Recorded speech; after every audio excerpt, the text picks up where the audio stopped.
Hey there, this is Allison Balks, and you're tuning into the Power of Love and Connection podcast. Each week, we're having conversations about the influence of love and connection and all of its many layers. Please like and subscribe Power of Love and Connection on YouTube and Apple Podcasts. Let's jump into today's episode. Hi, everyone. Welcome to the Power of Love and Connection podcast. Thank you for joining us for another episode. We have such a wonderful conversation tonight. I'm extremely excited about it. Before we jump into things, please take a moment, if you haven't already, to like and subscribe Power of Love and Connection on YouTube and Apple Podcasts. New episodes drop Tuesdays at 7 p.m. Eastern Time. And also, every once in a while, we are live on Facebook, on Instagram, and soon to be on YouTube. Search Power of Love and Connection podcast. So we're going to jump right into tonight's episode. We talk about things that relate to the power, the influence that love and connection have on every area of life. So no topic is off limits. Tonight, though, we're talking about something that I think each and every one of us have a different experience and opinions about motherhood. And so this motherhood conversation was actually inspired by my guest, Tay. I'm just going to call her Tay. And she's going to share, a little bit about who she is and also what inspired her to talk about this motherhood topic. I myself have been a mom for how my daughter is 30. She will be 31 this year. That's crazy to me. And so I have my own thoughts and feelings and experiences related to motherhood, but I want to hear from Shawntae and have her share a little bit about who she is and introduce her journey to motherhood. Shawntae? I am Shawntae. I have just known Allison for majority of my life since I was probably 7 years old. And she to me is a mentor. I'm sorry, I'm gonna talk great about you because I love you. A mentor, just someone that I could mirror, just always just been that person for me. And I am a wife. I became a mother 2 years ago, almost 3 years. My baby will be 3 in August. Um, Aw. it has been a beautiful journey, but the could I see myself being a mom? No. Did I want to be a mom? No, but I went to that. So just a little bit about my background. I was raised in a unique setting, which is not as unique in my demographic or the people that I've been around. My grandmother raised me. So motherhood for me was I never knew if I was going to be a great mom because I was like, I had my grandmother to show me, but I was like, what if I mess up? What if I don't love my child properly? What if? I had all of these what ifs, but then the other thing too was just like, I want to go when I want to go. I want to do what I want to do. And I will say one of the biggest influences on me wanting to be a mother was my husband's love for me. Hmm. And he wanted kids, but he was just like, if that's not your thing, I'm not going to pressure you into that. Yeah. But the more that I felt protected by him, the more that my guards just began to come down. Believe it or not, one of the fears of not wanting to be a mother in the beginning was I just had this fear that what if I like died at childbirth? Wow. Like I don't know why that fear was embedded in me. Um, but I just kept saying that. I said, what if something happens to me at childbirth and I don't even get to experience the kid or the child that I've carried for 9 months? And Yeah. then to top it all off, like 2 months before I was getting ready to deliver this movie by Kevin Hart came out where the mother passed away. I'm like, how did I even end up watching that? But Oh my gosh. Oh my gosh. but I would say Shawntae, I'm so curious about something you said. Um, Share a little bit about how you felt when you first learned that you were going to be a mom. Like based on everything you just said, how how you were raised, being raised by your grandmother, not knowing, wondering if you would be a good mother. So that moment when you became aware you were going to be a mother, what was that like for you? This is real. This is real. And we planned a baby. So I knew that eventually it was going to happen, but seeing those two lines on that pregnancy test, I was like, this is real. I am about to be responsible for another human being. OMG. That is exactly what it was. But even in that moment, I prayed. I said, God, I don't know where these fears come from. I cast them out. I ask that you just allow me to have the most beautiful pregnancy ever. And on this journey, I speak a lot about that because no pain. Wow. I didn't have morning sickness. I had morning tiredness.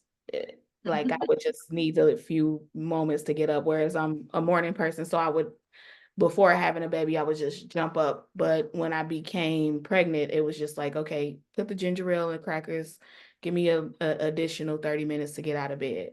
And Yeah. I didn't have any morning sickness. I never once experienced any scares through out my pregnancy, but I prayed and I asked God to just make it a beautiful pregnancy. And I know a lot of people say, because I would ask questions, like, did it hurt? Or like, and everybody said it's gonna hurt when you push. Even in those moments, I did have a cesarean C-section, but You took even the easy way out. his heart rate dropped. So they was just like, we gotta do what we gotta do. We gotta get him out. But even in that moment, I remember my doctor coming, Dr. Slugaki. She's like, okay, you're gonna feel a little pressure, but it's not gonna take that long. We're gonna be in and out. I did not even feel any pressure. Really? No. I was like, God kept his promise with me from the beginning to the moment where Oscar the fourth breathed his first breath. Wow. So, That's incredible. And so you have this beautiful pregnancy. You said you prayed for it, which is good. So then delivery happens, you bring the baby home, and the reality of motherhood really set in, right? mhm. You now have this other individual that you are responsible for. Did you feel prepared? I remember when I learned I was pregnant years ago, this fear came over me. Same, very similar to what you said. I remember wondering why in the world would God trust me with another individual when I felt like I was such a wreck myself. Mm, I remember going through a few months of that conversation. And I had a little bit of a wild streak around that time. I also remember feeling like I needed to change because now I was responsible for another person. mm, So when I stopped doing some things immediately, and shifted and started to, it actually sent me on this path of, I don't even really know how to define it, but I felt like I'm not making enough money.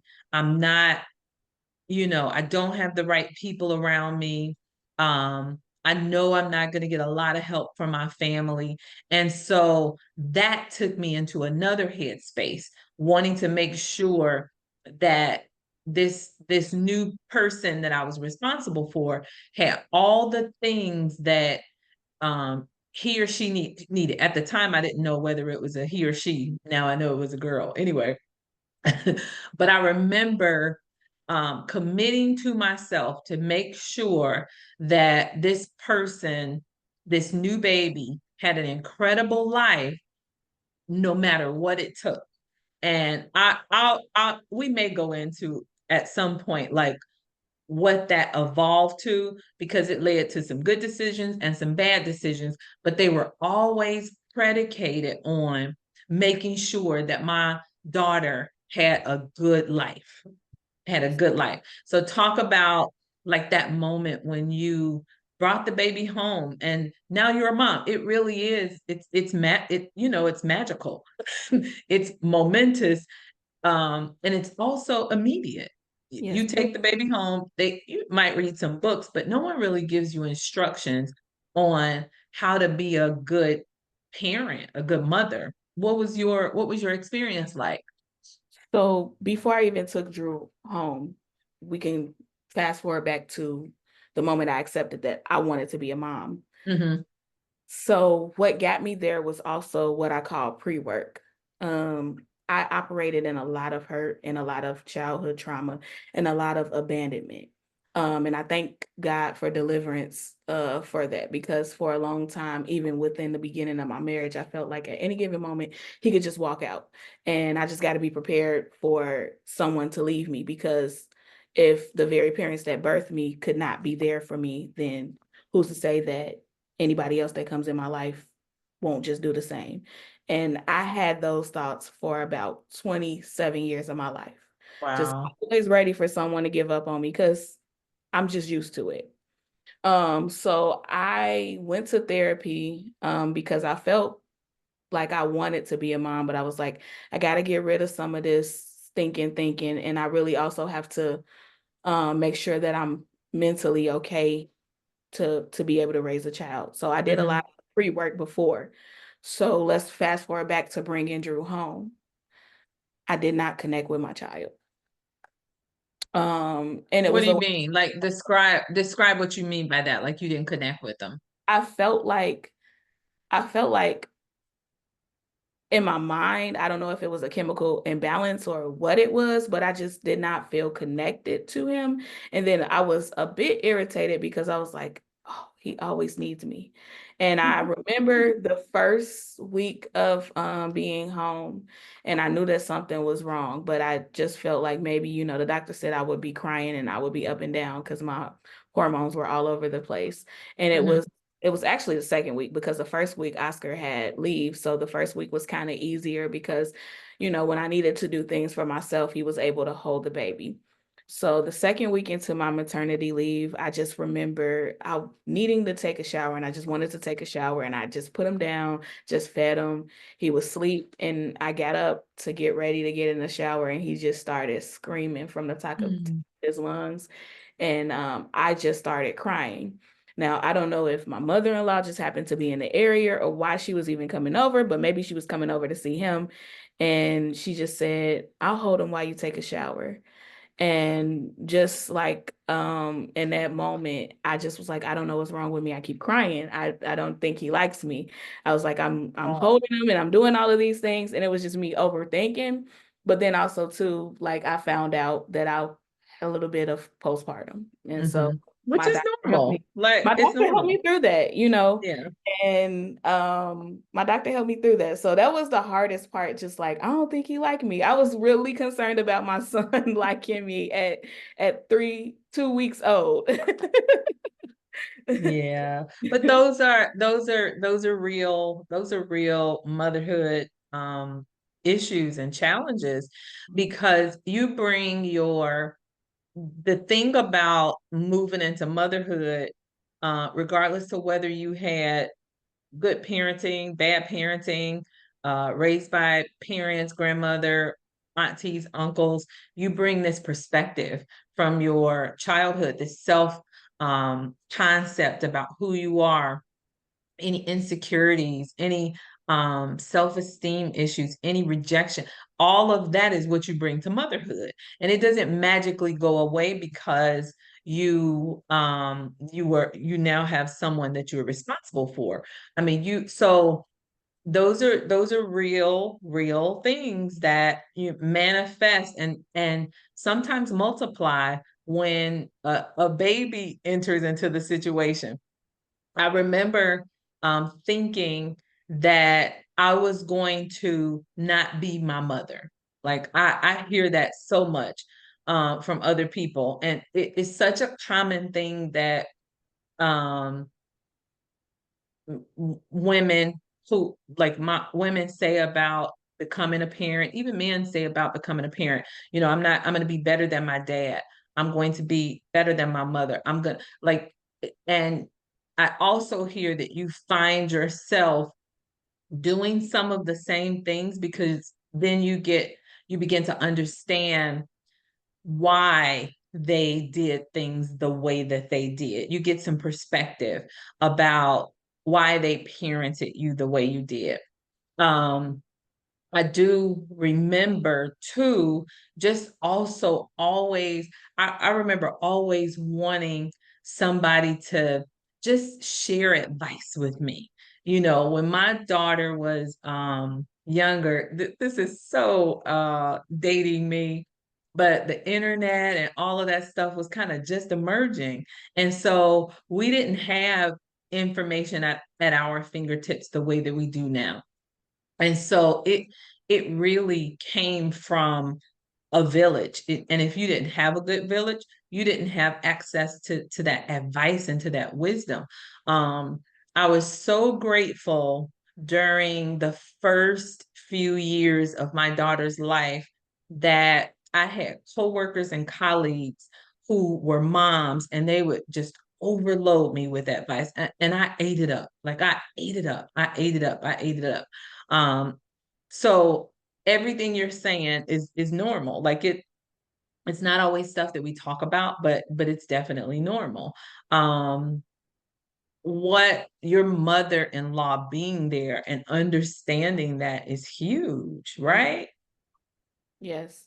The best advice she told me was like, if you fed him and and he's dry, and she said just sometimes take the car seat or bring the bassinet in near the shower with you, so that way if he's crying, it's not as bad as him crying in the other room. She said, Yeah. in order for you to be an effective parent, you have to take care of yourself too. Yeah. That's And good advice. that resonated with me. I still had a lot of mom guilt after that, because in the beginning, I just planned for the worst. I was like, I'm not gonna have a support system. None of this is, because my parents have a situation where they have, so he's only gonna have one side of active grandparents. Like I put all of this stuff in my head, and Mm-hmm. the way I just this is my faith. This is just God being God, just continually to bless me. It was the complete opposite. I am sitting here now, like I need to put him in daycare because he is not necessarily doing what I want him to do, like interacting with other kids, but he's only around adults. And I was like, how blessed was I to be able to go back to work and not put him in childcare, but to have these people that I felt that I trusted so much and felt comfortable with and Mm-hmm. felt like they had my best son's interests at heart to help me raise them. And now they like, we don't want him to go to daycare. He can continue doing this. So Aw.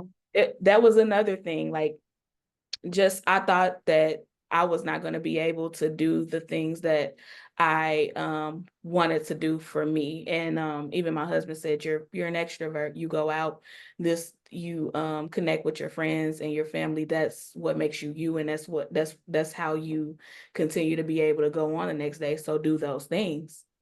I could sit at home with him sometimes, and I would still have mommy guilt. I'd be out like, all right, it's been an hour. I'm going home. So just I thought that being a mother meant that I would just have to be around 24/7, making sure he doesn't fall, making sure, things don't happen. And even in those moments, he hit his head on the table the first time, and just learning how to be okay with those things. Right, So for right. the first time, and just learning how to like be okay with those things. Now he falls and he gets right back up. Mhm. So motherhood taught me just one of the things that it taught me is like I see things from a different lens. I thank God Mhm. for my baby, but what I wanted to do before my baby even became in a thought is to make sure that I would be okay with him. Right. Right. God, you Right. gave me this gift, and I want you to know that I'm capable to take care of it. Yeah. That's good.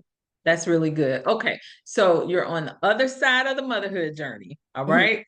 You say you're almost 3 years into it. Mhm. Talk about some of the share nuggets. Share nuggets of wisdom that you have learned or gleaned from others, things that you would share with um, other new moms from similar backgrounds. You know, imagine that you're talking to someone who comes to you and you clearly see that they are so much like me. You know, I had a very similar background. Share some wisdom, share some nuggets.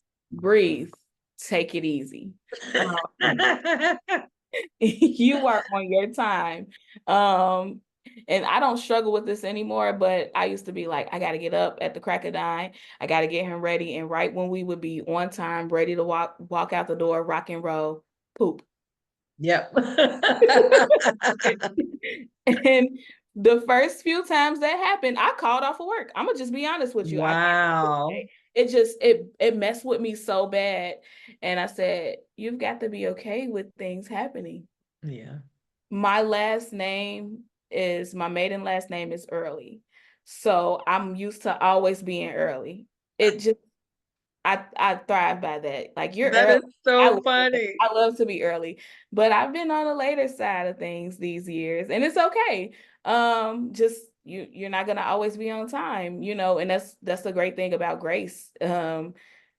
People show you grace, and you just have to have grace, grace, grace. That's what I'm gonna say about parenthood is grace, because my son, I love coming home to him, but even within like the first 10 minutes of like missing him and loving coming home to him, he will do something. He'll knock the computer off the table. He'll do something, and that's that grace. That's good. That's a good one. Grace for yourself, Yep. grace for your husband, grace Hmm. for your child, and grace for other people. Hmm. Um, grace for other people. I think I didn't learn that lesson soon enough. I did not. I had expectations. Um, that people would help me. Like I had unrealistic expectations of others. And I think it caused me to miss out on some things. You know, now I glean from people what I can. I let them show me who they are, and I'm good with it. But I think that I had so many unrealistic expectations and didn't apply grace, and that it just affected how I related to people even today, like how I even still relate to some of those people today. So grace is good, breathe is good. What else? What else? Like what are some things that you've learned um that you think you would have liked to have known before entering into motherhood? You don't have to take everybody's advice. That's a good Okay. one. Okay, I'm gonna tell you this. So we're gonna keep it as simple as this. So I don't know if back, I don't want to say in your day because I don't want to date you, but my mother-in-law said that all the babies slept on their stomach. Mm, mhm, So mhm. I would get so scared and like kind of like low-key mad at her because she would have you sleeping on his stomach. And I'm like, I did the ABCs of safe sleep, and they tell us you don't do that. I come from a DCFS background. You don't put them on their stomachs. But she was like, girl, I had 3 kids to your one, and they all slept on their stomach, and they all 30 and up, about to be 40. So I think I know what I'm doing. So what I want to say is that like you can just take nuggets, but you can still use what you feel is comfortable for you. Don't feel obligated to take everyone's advice. Do what's Yeah. best for you. That's Do really good. That's really good. Even I think that the more children you have, the more experience you get, but it's not limited to Mhm. that.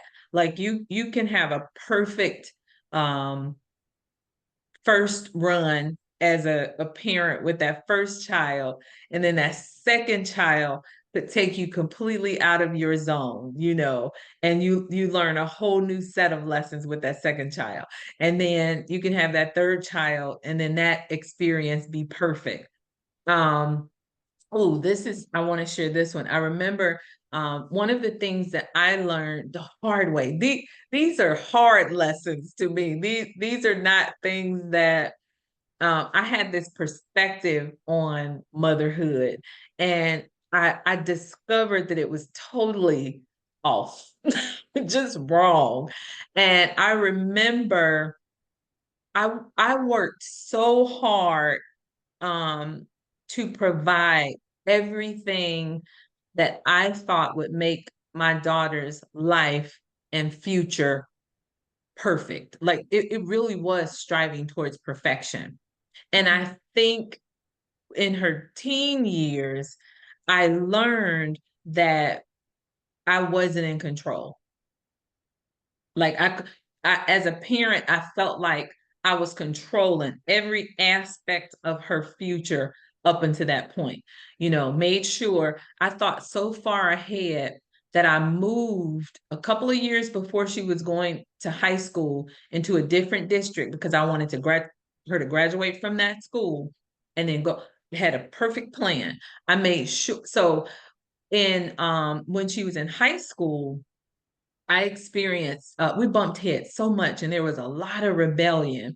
And instead of me showing grace, not thinking that I made more of a big deal of those things than it actually was. And I remember thinking for several years that I was a failure as a parent. I really believed that. Like I was convinced of that. Even though the years leading up to that were decent. That period made me feel like I was such a parent because I blamed her actions on my poor parenting. And I remember this one period where I really did not know what else to do. Like I really did not know what else to do. And someone, I don't even remember who it was, but I remember the moment when I sat and did it told me, go look in the Bible and find every scripture on parenting and read it.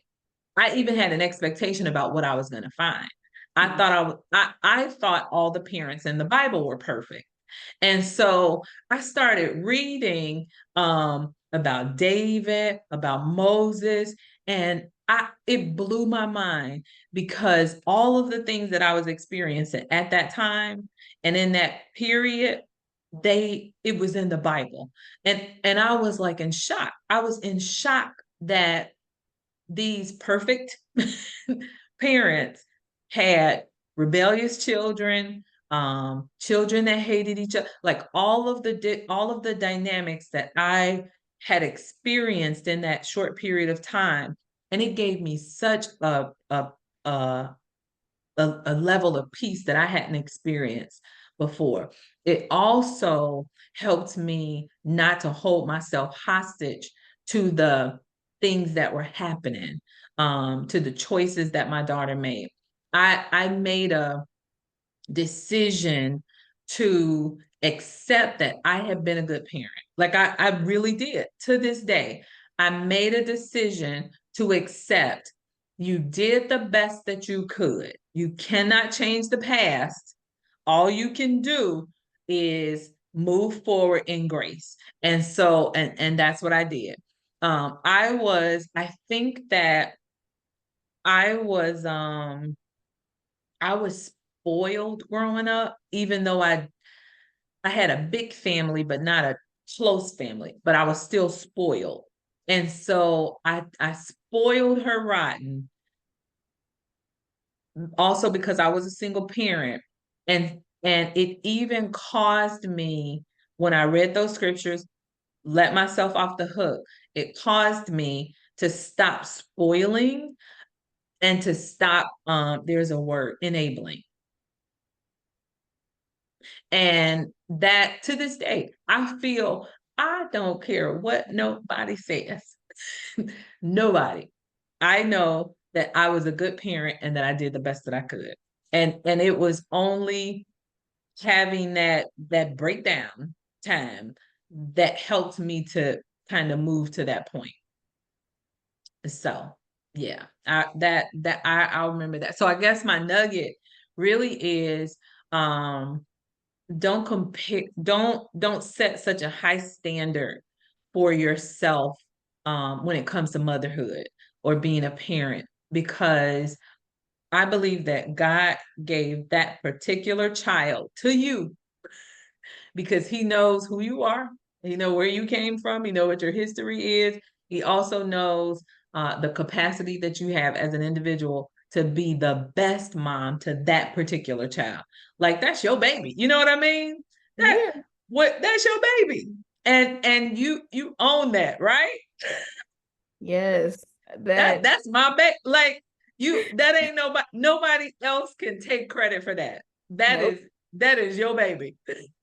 That is a gem. That is actually what I came on the podcast hoping for, because I feel like we put so many expectations on ourselves. We sometimes, and I told you about mommy guilt, and I experienced it at a early time. Like I didn't even get to the teens or that stage yet, and I just had all of this guilt. Like Yeah. I'm not spending time with my child. I need to get back home. I need to do this. And you, as a parent, just from me seeing, being a kid myself, but seeing um how well you were with Alicia, how Mhm. well you are with Alicia, and even as a grandmother now, it's hard to believe because you look so good. It Um, showed. It is hard to believe. It's hard to believe.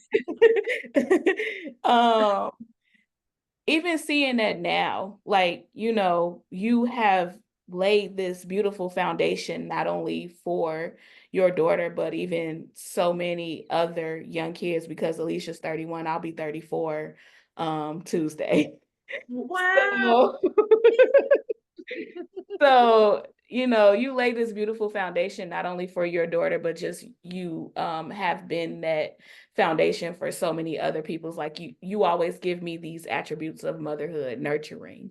Um, Hmm. they even said one of the attributes of motherhood is humor, and you are hilarious. Like you used to play this game called the Funny Faces, like That is like so funny. like humorous. So like all of these different things. And I will tell you this, like, I feel like when you become a mother, like you just, something kicks in and it gives you like this unconditional love.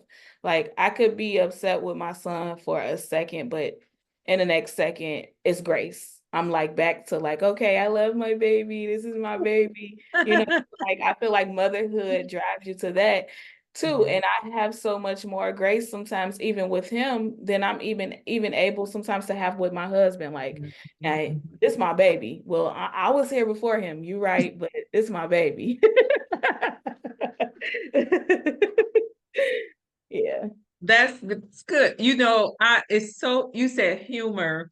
Hmm. And I don't remember. My mom is experiencing Alzheimer's and dementia, Hmm. and I am trying to remember things about my mother as a parent. And you know how when you're a child, you remember things differently than your parents remember. Yep. But I was thinking about, like, I don't remember her laughing with me, but I also don't remember during my childhood, like laughing a lot. I don't remember that.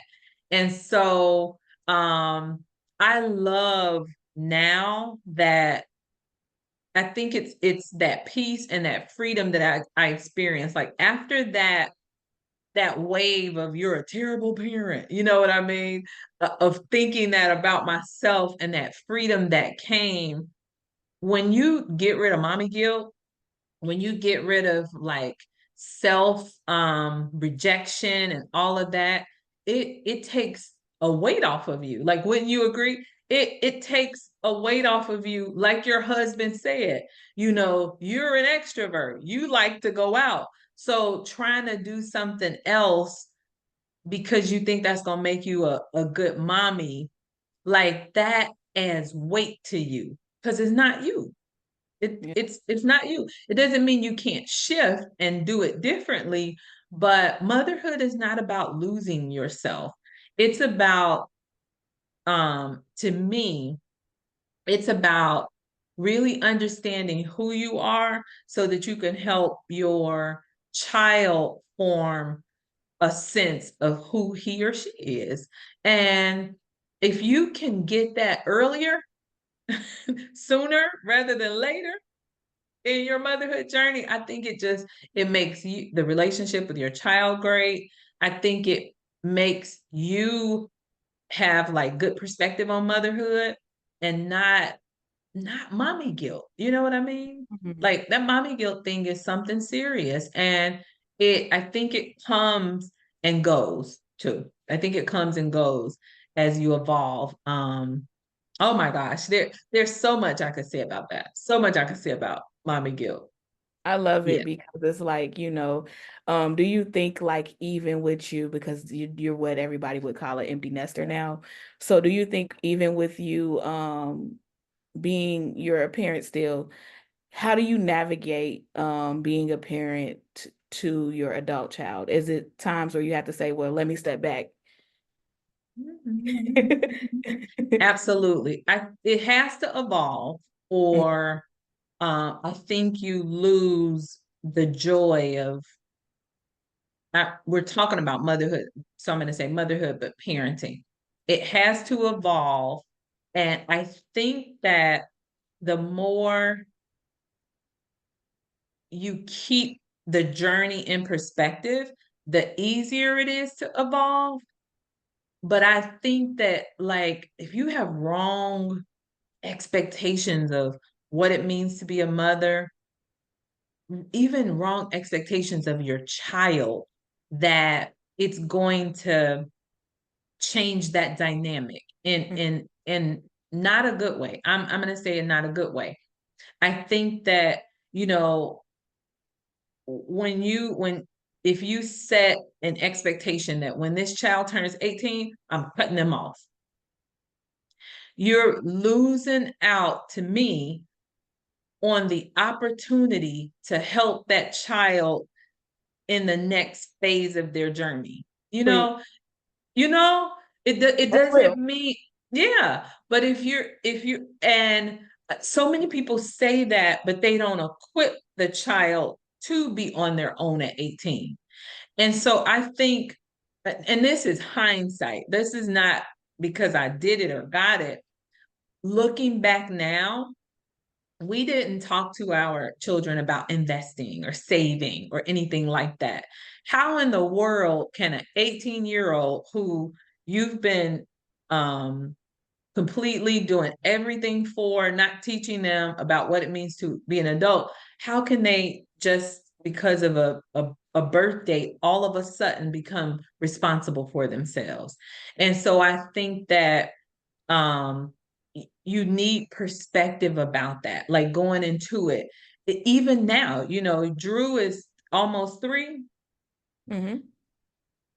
You can be talking to Drew about, Drew, when you turn 18, mommy's saving for you now so that when you turn 18, if you decide to, you will have all of the tools and resources. And it doesn't mean he's going to do that, but you started at 3 planting those nuggets. If you save $10 a week and you're telling Drew, I'm putting this money aside for you so that if I'm saying if on purpose, if you decide to go to college, you'll have this fund. But if you decide to go and do trade school, you'll have that. You know what? So it's not putting unrealistic expectations on yourself that Drew gotta go to college. He gotta graduate. He gotta do this. He gotta do that. And then when you get to that point and Drew pivots, you and Drew are battling. Um, and but I think that if you prepare when the child is young to evolve with them as an adult, then it makes the journey a little bit easier for both of you. Um, we didn't talk about adulthood in I remember saying, I can't wait to get out of this house. I can't wait to. And when I went to college, acted a fool because I had freedom and I didn't have that. Not only did I have freedom, but we didn't talk about what going to college looked like. I didn't know that I was, might have one 8 o'clock class and then no classes. What am I supposed to do for the rest of the day? Like, no, we nobody talks to you about that. Um, and even having money, I got a checking account. When I started college, I had to check that thing stayed negative because I didn't have any, credit cards. You're on campus and they're signing you up for credit cards so you can get a water bottle. And it's like, yeah. So you go and spend your, max out your credit card on one outfit. And nobody teaches you, hey, pace yourself. Only Right. use this in cases of so I think you be you start that journey with them even as an infant, even as a baby. I think that's how you evolve to that point. And so by the time Drew is 18, Drew is talking to you. Okay, mom, I know I have this money saved. Now that I'm 18, I want to keep saving it. Like Drew's not uh fascinated by the fact that he got this money in the bank and spends it all on a car because Right. he's been learning about the principle of saving, investing or whatever it is you want to teach him. And it also builds up this. You said a word earlier. I forgot what it was about how you have a group of people around you. You used the word protect it, protect it, protect it. It was about your husband. So if you raise Drew, that way, when he gets to 18, Drew is not his perception of you as a mom is this person has been teaching me to save and protecting me and teaching me about the world. So Drew's perception of you is going to be different. Like, this is my protector. This is the person that cares about my future. Like, all of those things are just going to be normal for Drew. That's They're, real. they're just going to be normal. I think we do our generations, I'm saying our generations a disservice because we didn't learn it. And so we can't always teach it. Mhm. And so it doesn't pass on from generation to generation. I just started investing as a late 40-year-old woman. And so I'm getting into it, but imagine had I taught my daughter that at an early age or even learned it at an earlier age. And so it was just an innate part of me. Um, but I think your parenting evolves, but that evolution, the laying the groundwork of that evolution happens now when he turns 3. When he starts talking, you start telling him, Drew, you know, this is this is how you cook. Yeah. You get Drew a little stove and show him how to turn over eggs. And so by the time he's 18, 19, it's second nature to him to cook eggs. Yes. He just learned. It's not a big deal. Yeah, I I know that was like around the way, but I think that is very valuable because I remember just like my dad would give me like $10 every time he got paid. And Mhm. I would spend that $10 so quick, Allison. And he would say, "You don't know the value of a dollar." And in my head, I'm 9. Like, what is he talking about? Right. And so now as an adult, I don't spend as much because over time he just kept talking to me about you need to save, Yeah. you need to save, you need to save. And so I remember saving. And I just remember my grandmother saying, I'm not buying Jordans. I'll get you something, but it won't be Yeah. that. And I just remember saying I could save and just teaching myself these things. And so now it's funny that I'm a mom and I get to relay this information to Mhm. my child, because sometimes I think that we don't teach because we didn't know.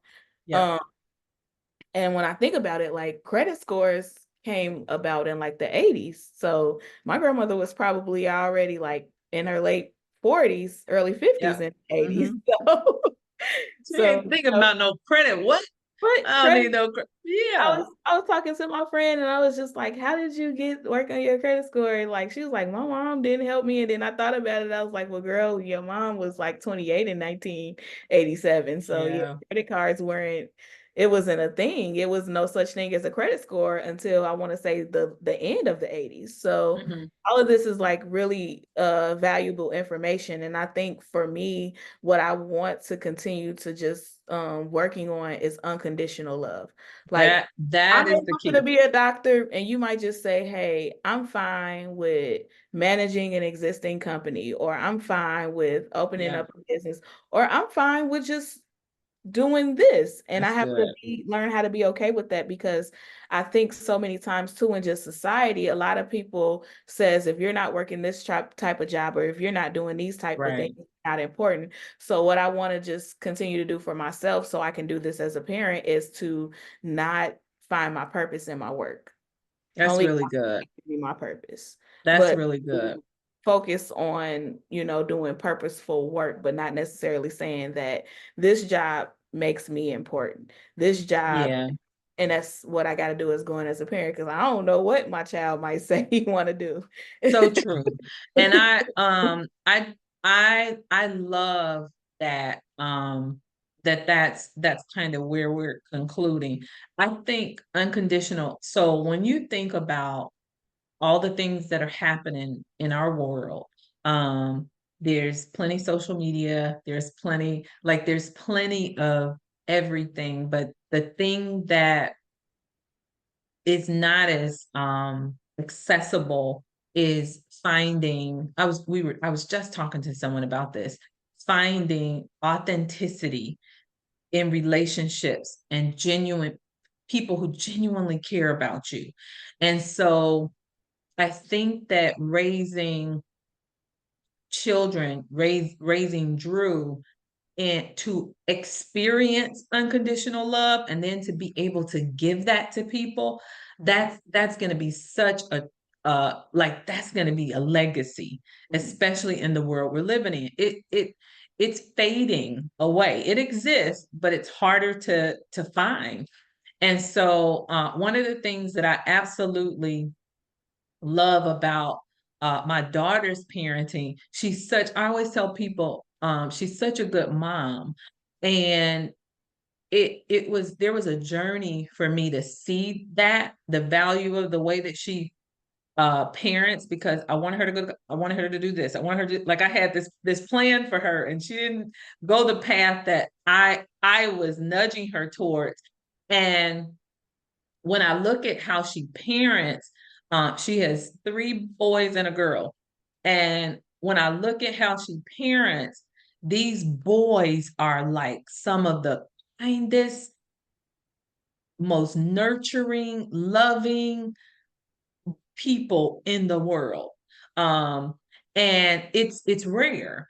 She also has taught them like the value of loving each other.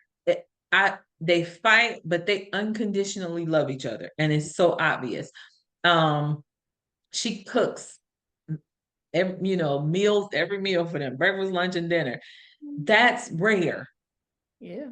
these days. Like to have, so had her path been different, she might not have had the availability to be able to offer and cultivate that and nurture that in them. And so, that you said unconditional love is precious. Your like, think about the things that when Drew goes to starts, kindergarten and first grade, what he's going to be exposed to. But he's going to be exposed to all of that with the foundation of unconditional love and be able to just be that that beacon in the midst of all this, all this, all this, all of this, all of this. So that's good. And I wanted to say too, one thing that Mother Bond raised me on was love. And Mm-hmm. it's a beautiful thing because you might not have a lot growing up all the time, Yeah. but what you have is what you got, and you learn to be happy for it. Because like, and this is not to take a jab at anybody who was not raised on love, but you see a difference with people that were raised on survival. You do. Like, I You could do. have $20 in the bank and I will not bother nobody about having no money, because I'm like, I got $20. I gotta Yeah. pay it coming, but I'm happy with what I got. I got, Yeah. some noodles, I got this and I got that. And I've always learned to be content in those situations because my grandmother made Vienna sausages and some crackers. Tastes good. And, Good. and I would be Good. so happy about it, to the point where when we had money, I'd be like, Grandma, I want some Vienna sausages and crackers. And she was like, we're doing good today. And I'm like, well, that's what I like. But you learn to just have this love about, just like everything. You may not have what you desire to have, but you're still Right. content with what you do have. And that's what I want to show my son, even though we don't have to live like that. Mm-hmm. But I just want to show him, like, being content in every situation, because I've seen the opposite. I've seen people that may have been raised on survival, and how it's just like they don't value people. They value what people can do and things more than they value the actual love and things that Yeah. come from people. Yeah. Yeah, that's good. That's really good. And what you're doing for yourself is really setting up, to me, that's motherhood. Mhm. Motherhood is setting up your child for success at Mhm. whatever stage in life they are. And that looks different for everybody. Like it looks different. It doesn't I love what you said earlier about um Jordans, not buying Jordans and things. I was extremely I have foresight, with all of the things that I thought I was doing wrong as a mom. There were things that I had foresight about, and I know it was like God. I know it was divine. Um, I didn't buy my daughter Jordans, and I I told her when she had her first child not to buy Jordans because you're setting a standard, an unrealistic standard. It doesn't matter if you can afford them, but instead be content to have shoes and and clothes and dress nice. And nice didn't mean price tag. Nice might have meant matching or clean or something like that. And so at this stage, she has Jordans, but it's not the norm. It's not. And they may have a pair or two, but their whole focus in life is not, let's go get the next Jordans. Now, it doesn't mean they won't ever get, you know what I mean? That's what's That, to me, that's not a goal.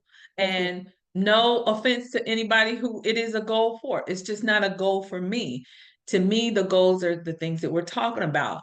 Teach your children how to be content, how to love, like what love is, and how to be um satisfied and at Mhm. peace, and be able to navigate every area of life and thrive. And that looks like something. It looks like what we're talking about is not materialistic.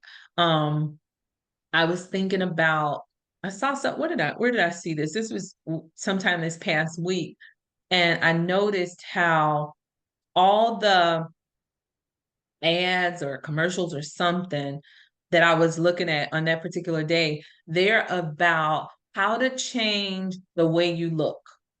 And I was thinking about how the message that that's sending to to to people who are consuming whatever the medium is.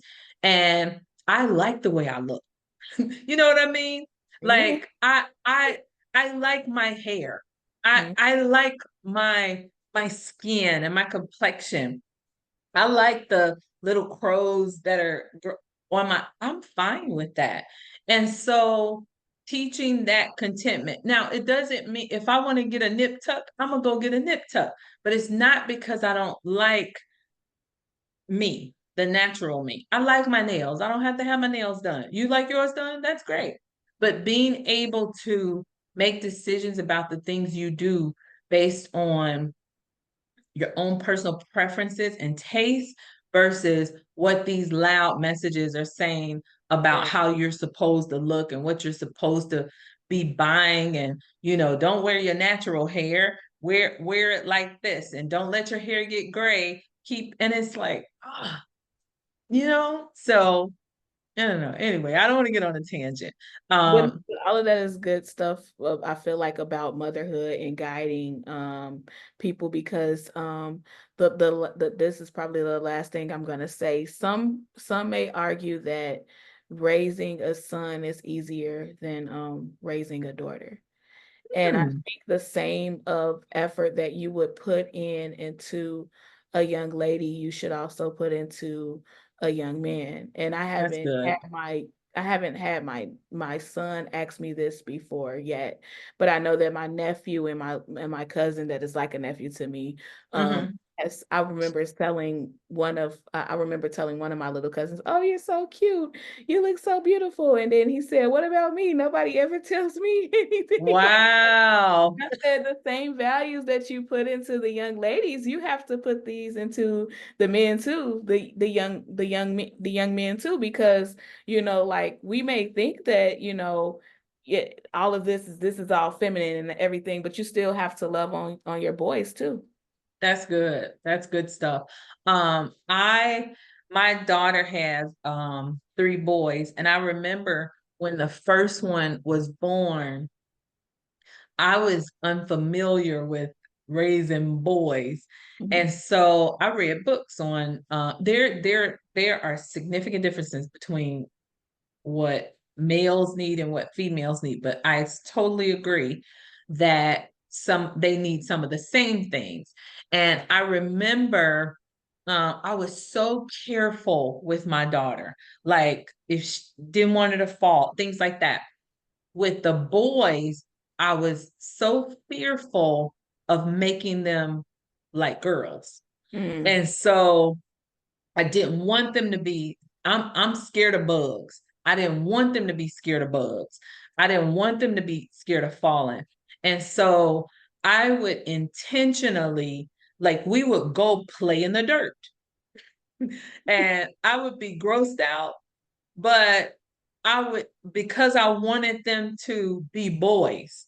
I didn't want them to be feminine mhm, boys. And I remember going to the playground with the first boy, and I would just he was three, and I would just put him at the top of the monkey bars and just stand back. And in the back of my mind, I was so fearful, but he would fall off and I didn't run towards him, and I would be like, "Oh, it's okay." And he used to fall and he would say, "It's okay. I'm okay." And so I was like, "Yes." And there's it's so rough, so rough. Like I would swing him and jump off of the swing and he would say, "Poo poo, I want to do that." And terrified in the back of my mind, but I would pull him back as far as I could on the swing, let it go, and tell him, "Now jump." And he would jump and topple over, and he would pop back up and say, "I'm okay." yes, yes, yes. And so you're right. They do need the same things. And at the same time, like I always tell them, I love you. So now they do it on their own. Love you, poo poo. And I'm like, yep, love you too. And I I say it in my deep voice, at first I would say it in my deep voice because I wanted them to say it masculine. Love you, poo poo, and now I say it in my normal voice because they got it. They got the and it now that does not mean their past can't shift and change, but that part of the mission I feel like was accomplished. Foundation, they love themselves. They're very self-aware and secure in who they are, and to me that's important. That's important. That's important. All right. This is good. We might have to do a motherhood part 2. I'm There's telling you, it's so so much to talk about. So much to talk about. All right, we're gonna wrap up the conversation about motherhood. I'm so thankful to my guest Shawntae sharing her journey of motherhood in this first almost 3 years. Shawntae, you're doing an amazing job. You are such a great person, and get rid of that mommy guilt. I mean, it'll be back, but get rid of it. You're such a great person, and so your son has no choice but to be a good person. Like there's no way he can't be a really wonderful son, individual, human, adult, whatever journey, whatever part of the journey in his life, he's going to be at his best just because of who you are and who he was created in that goodness. Like he's a part of, he came from you. That matters. So thank you all for listening to the Power of Love and Connection podcast. This episode is probably one of my favorites so far. Please like and subscribe on YouTube and Apple Podcasts. Search Power of Love and Connection if you would like to be a guest on the show. Or if you would like to share a topic, send it to powerofloveandconnection@gmail.com. And thank you. Thank you for joining us. New episodes drop every Tuesdays, 7 p.m. Eastern Time. And we look forward to seeing you next time. Have a great night. Thank you for listening to today's episode of Power of Love and Connection podcast. Each week, we're having conversations about the influence of love and connection and all of its many layers. Please like and subscribe Power of Love and Connection on YouTube and Apple Podcasts. See you next time.